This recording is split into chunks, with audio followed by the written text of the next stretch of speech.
Екінші сынып қазақ тілі.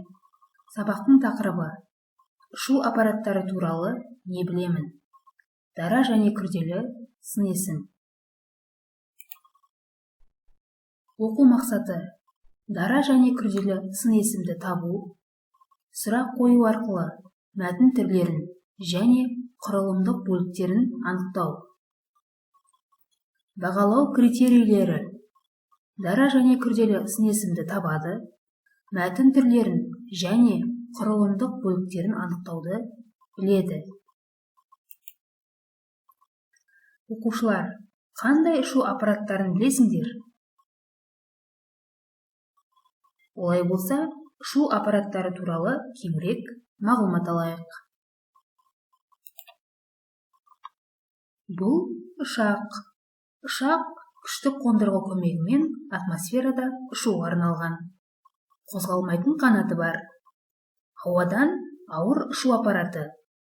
Бұл аппарат өз қозғалтқышының тарту күшімен белгілі бір жылдамдықпен қозғалған кезде қанатында пайда болатын көтергіш күш әсерінен аспанға көтеріледі.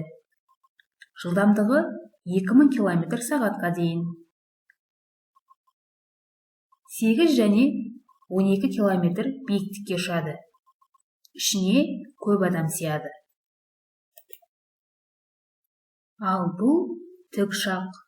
Тікұшақ ауадан ауыр ұшу аппараты. Қалақтары өте жылдам айналғанда ауаны бұрғылайды. Тікұшақ тік ұшып қона алады. Әртүрлі бағытта ұшады. Сондай-ақ бір жерде әуеде тоқтап қалықтап тұра алады. Тікұшақтың жылдамдығы 350 км/сағатқа дейін. Ішіне 5-6 адам сияды. Делтаплан. Делтаплан үшбұрышқа ұқсайтын ауадан ауыр ұшу моторсыз аппараты. Жылдамдығы 28 км/сағаттан 100 км/сағатқа дейін. 8 км биіктікке ұшады. Оқушылар, біз ұшу аппараттары туралы есімізге түсірдік. Енді бейне көрініске назар аударайық.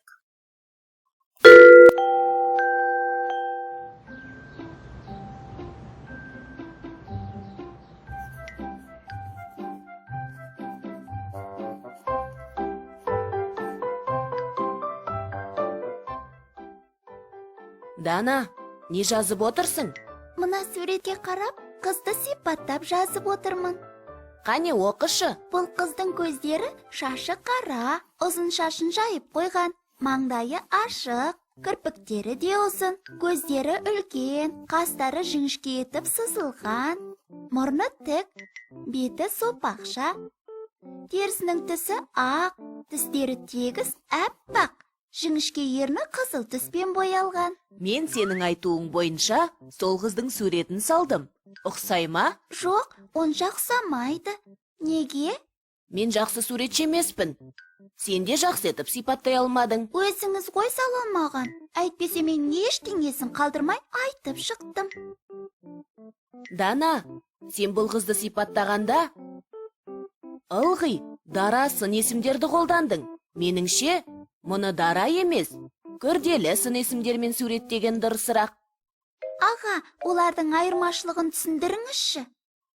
Сен қара, үлкен, жіңішке, ақ, ашық, тік, тегіс, әппақ, сопақша, қызыл деген сияқты сын есімдерді қолдандың.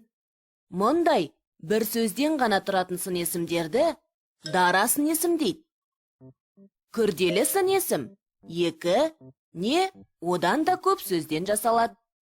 Мысалы мұнда қыр мұрынды, кең маңдайлы, бота көзді, қиғаш қасты, найзадай ұзын кірпікті, ат жақты ақ сары қыз бейнеленген.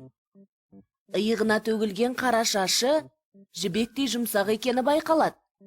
Көздері қарақаттай қап-қара, маржандай аппақ тістері түп-түзу, ерні күрең қызыл түспен боялған. Шынында да күрделі сын есімдермен суреттегеніңіз әсерлі болды.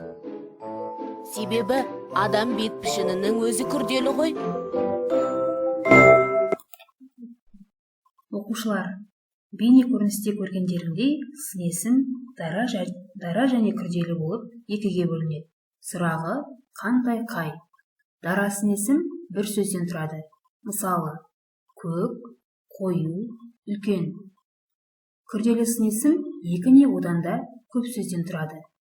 Күрделі сын есімнің құрамындағы сөздер бөлек-бөлек жазылады. Мысалы, ақсары, көгала, қара торы. Бірінші жаттығу. Мәтінді түсіндік оқы. Адам көптеген заттарды табиғаттан үйрену арқылы жасады.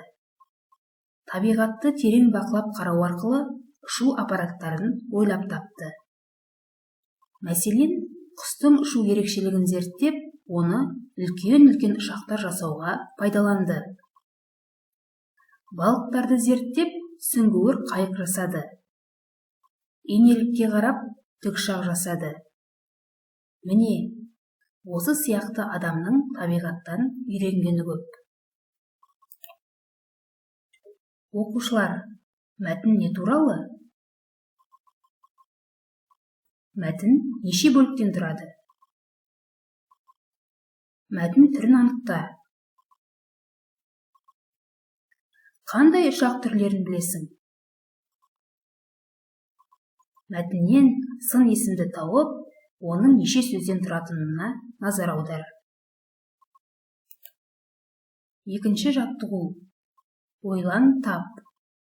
Адамдар мына көліктердің қайсысын қай жануарға қарап ойлап шығарды?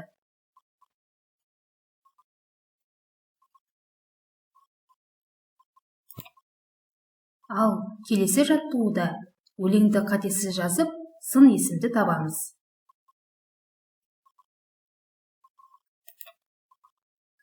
Ал төртінші жаттығуда ребус берілген екен. Ребустың шешуіндегі сөзді қатыстырып, сөйлем құра. Үйге тапсырма 5-ші жаттығу. Жаңылтпашты қатесін түзеп, көшіріп жазамыз.